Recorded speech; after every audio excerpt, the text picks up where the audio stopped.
Hello class, weekly update 8. You just finished the second half of chapter 4, which means you're all done book 3. Exciting times. So collectively as a class, really nice job on this week's assignments.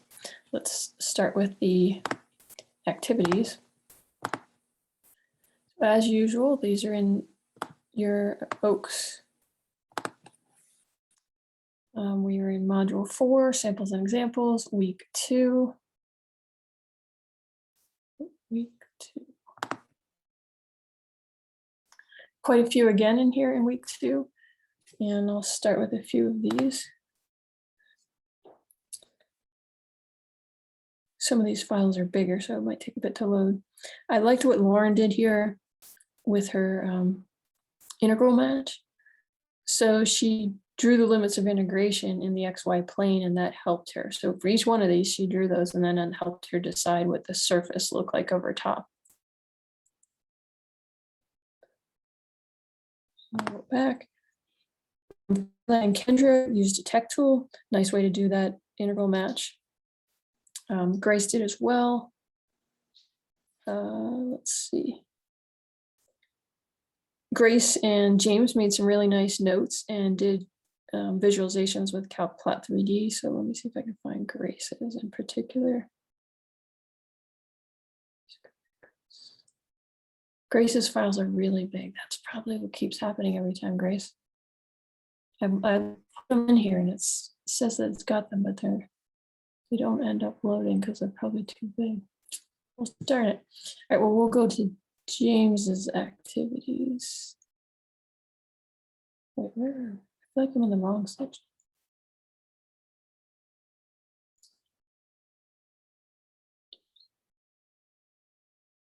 This is mislabeled.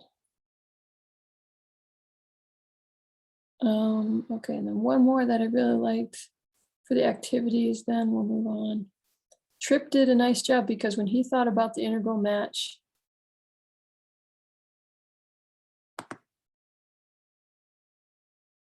oh, here's Grace's, okay. Grace's activity. Again, this might take a while to load. Oh, maybe not.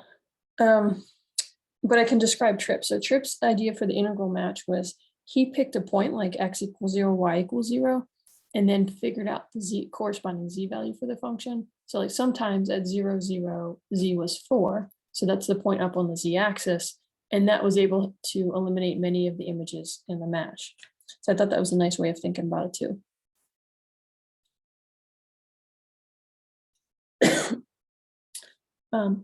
Okay, so again, what Grace did, a lot of folks had some methods for process of elimination to figure these out, but she actually double checked by graphing each of these over the region in CalcPlot 3 and shows the visualization for each of them.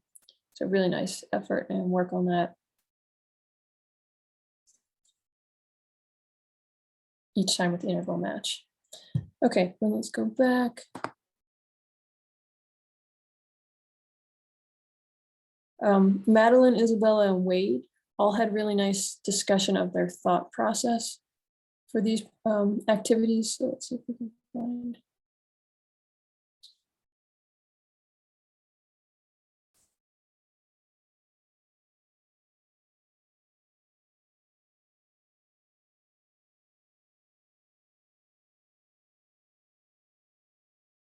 Yeah, let's try. Take a look at Madeline's thought processes here. But we're in the wrong section again. That was last week. Why does it keep going back to week 1? Week 2.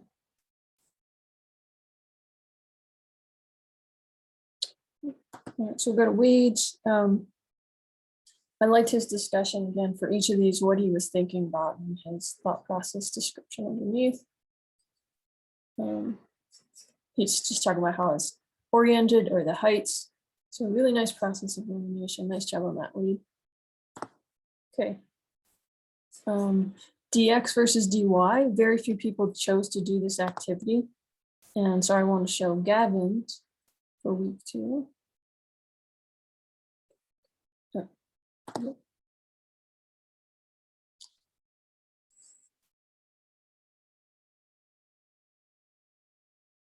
Yeah, so again, if you didn't do this activity, it's good to go back and check, because I think sometimes when you did your calculations, you didn't recognize when you could switch. So the fact that Gavin knows now, and you talked a nice little description here, so check it out, of what you're looking for to decide whether dx dy is easier than dy dx. And that actually helps you when you do the calculations in the next part. Okay, again, very few people did the area integrals. Madeline, Haley, and Aaron did a really nice job on those. So let's go back and check. Pick one of these. I think Haley's we could take a look at.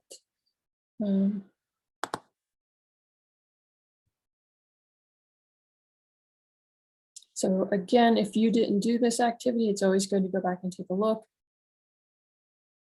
And these are the correct answers, and the explanation, right? So Haley talks about what she was trying to do with each of these to show why this was the only one that didn't get a check mark. Right, then let's go on to the calculations. Overall, nice job. You guys seem to really like integrated as a class. Grace and Noah, as usual, very clear and very clean. Check theirs out. Same thing with James, very clear and clean. Calvin did all, what he usually does, he did all the problems, including the volume of his eyeball. So if there were some ones that you attempted but didn't finish, you want to check out, Calvin's got step-by-step for all of these problems here. Oh yeah, and there's the, yeah, here's his eyeball calculation. It's pretty close, he says.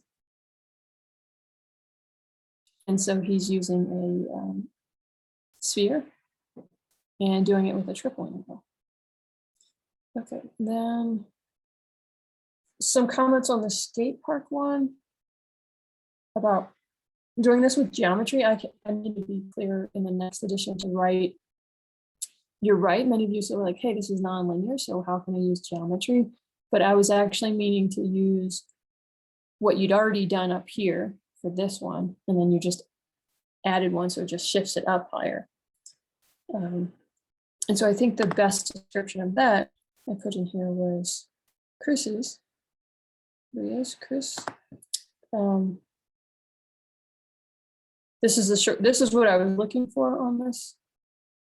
Geometrically, hey, it's just answer what you just did in number one, plus this rectangular box underneath of it, 1 by 4 by 1. Okay, and then one more to look at for the calculations. Okay.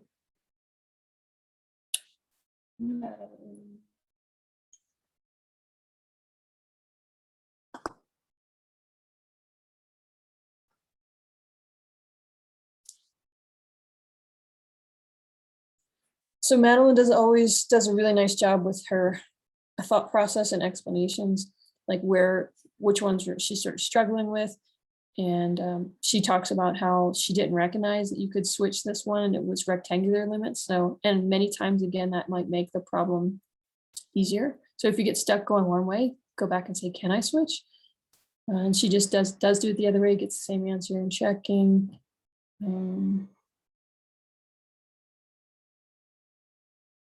Yeah, okay, then she does talk about that rectangular prism. You just did number one plus added. The geometry part was just adding that block underneath. I really like too this picture that she shows with. So here's the original part, and then here it is just lifted up. So you're really just adding this block underneath. Here's again the dx dy. So if again, Gavin was the one that did that in the activities part. I think that does help with the calculations if you can recognize which way you can do them. Let's see, there's one other section. Oh yeah, for her it became easy then realizing which way is dx dy and which is dy dx. So watch her little explanations along the side here. Okay.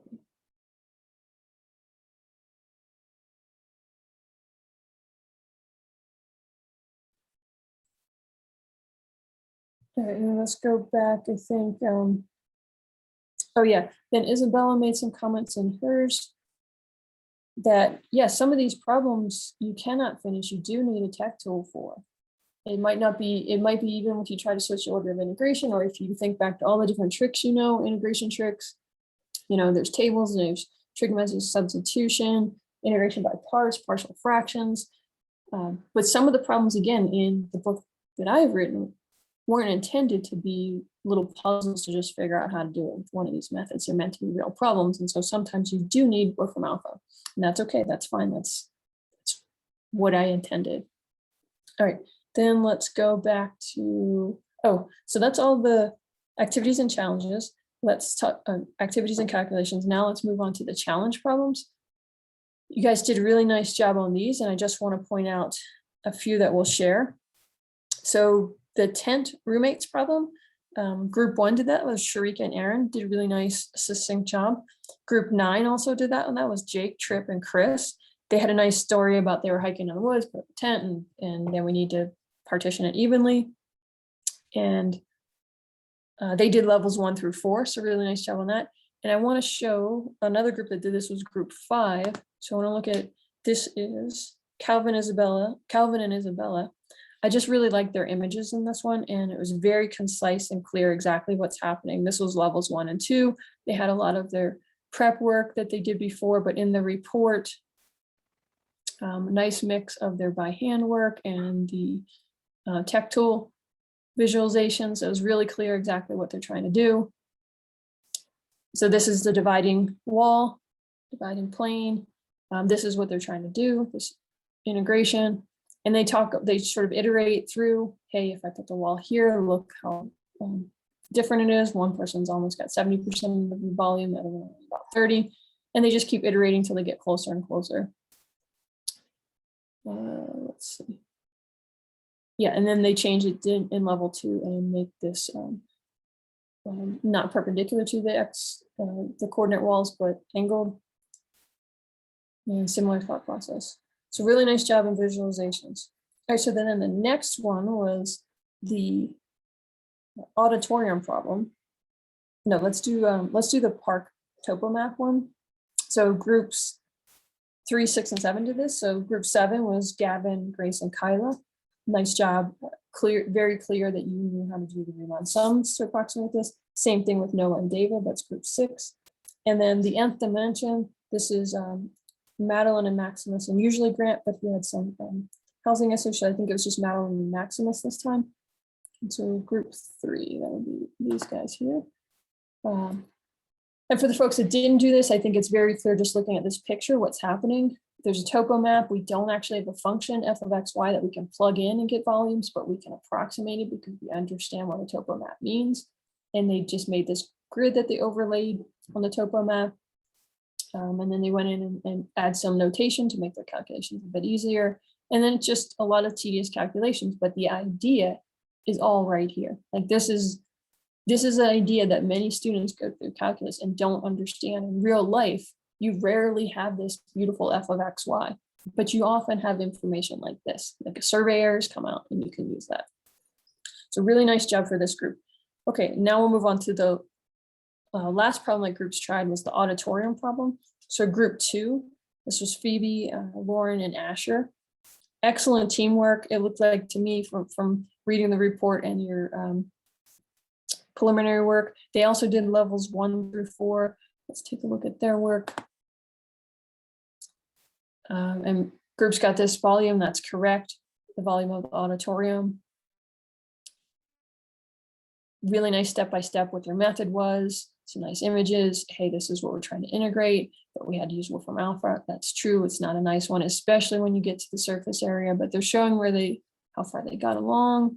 Oh yeah, you were able to do, I think, part of that one, but certainly maybe not the surface area. And this group did levels 1 through 4, so really nice job on this one. The other one I want to show, group 8 also did this, Haley and Kendra. Excellent summary that like, hey, this one problem, I got to see all the different concepts of this chapter. Like we did surface area, we did volume, we did Riemann sums, we did partial integrations. And then group 4, the last one I'll show.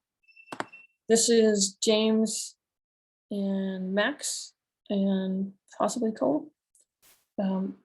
what I liked about this one was that the images were just so clear of what's happening. So in the beginning here, yeah, okay, so here's the ceiling, here's the floor, here's what we want in between, here's the images that they produced with CalcPlot 3D of those from different angles.